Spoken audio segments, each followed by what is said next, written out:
देश के कई राज्यों में इस समय चुनाव का माहौल है। हर राजनीतिक दल इस समय अपने अपने गणित को जुटाने में लगे हुए हैं। ऐसे में इस समय सबसे ज्यादा चर्चित राज्य है महाराष्ट्र और झारखंड। जी हाँ, महाराष्ट्र और झारखंड में इस समय चुनावी पारा बढ़ा हुआ है। एक तरफ जहां बीजेपी के सहयोगी दल दोनों राज्यों में जीत हासिल करने का दावा कर रहे हैं, तो वहीं दूसरी तरफ इंडिया गठबंधन और उनके सहयोगी दल भी लगातार सत्ता पर काबिज होने की उम्मीद जता रहे हैं।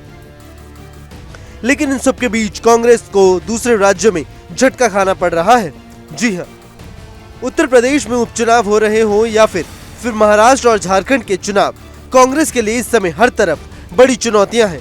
उत्तर प्रदेश में 5 सीटों पर उपचुनाव लड़ने की उम्मीद में बैठी कांग्रेस खाली हाथ रह गई। महाराष्ट्र में कांग्रेस उद्धव ठाकरे की शिवसेना और शरद पवार की एनसीपी के बीच बराबर सीटों पर चुनाव लड़ने की सहमति बनी है।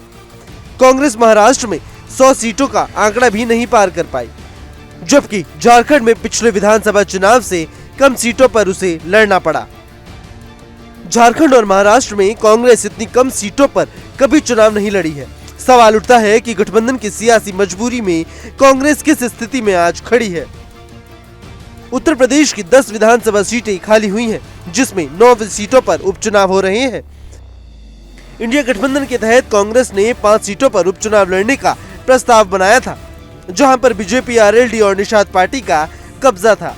सपा की तरफ से कांग्रेस को सिर्फ गाजियाबाद और खैर की 2 सीटें दी गई। ये दोनों ही सीटें कांग्रेस अपने लिए कंफर्ट नहीं मान रही, क्योंकि खैर सीट पर 44 साल से तो गाजियाबाद सीट पर 22 साल से जीत नहीं मिली है।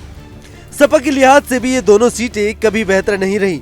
ऐसे में कांग्रेस ने खैर और गाजियाबाद सीट पर चुनाव लड़ने से अपने कदम पीछे खींच लिए। अब सभी 9 सीटों पर समाजवादी पार्टी ही चुनाव लड़ेगी। सपा प्रमुख अखिलेश यादव ने बुधवार देर रात एक्स पर पोस्ट कर लिखा था कि सीट की बात नहीं बल्कि जीत की है। इस रणनीति के तहत इंडिया गठबंधन के संयुक्त प्रत्याशी सभी 9 सीटों पर सपा के चुनाव चिन्ह साइकिल निशान पर चुनाव लड़ेंगे।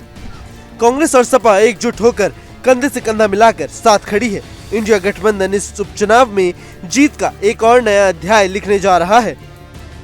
कांग्रेस नेतृत्व से लेकर बूथ स्तर तक कार्यकर्ताओं के साथ आने से सपा की शक्ति कई गुना बढ़ गई है। इस तरह कांग्रेस उपचुनाव में एक भी सीट पर चुनाव नहीं लड़ रही है। महाराष्ट्र में इंडिया गठबंधन की सीट शेयरिंग में कांग्रेस को तगड़ा झटका लगा है। सूबे की कुल 288 सीटों में से 255 सीटों पर इंडिया गठबंधन के बीच सीट बंटवारे का समझौता किया है।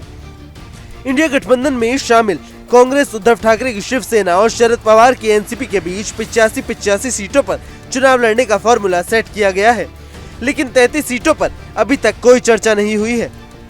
इंडिया गठबंधन की संयुक्त प्रेस कॉन्फ्रेंस में शिवसेना यूबीटी सांसद संजय राउत ने जानकारी दी कि हम गठबंधन के रूप में चुनाव लड़ने जा रहे हैं। हमने अब तक 270 सीटों पर बात कर ली है। 85 सीटों के फॉर्मूले पर सहमति बनी है।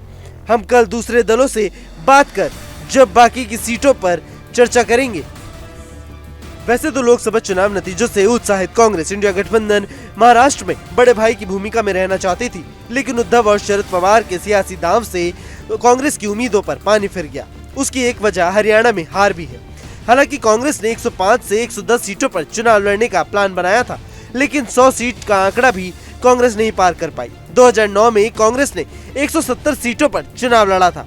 2014 में 287 सीटों पर किस्मत आजमाई थी।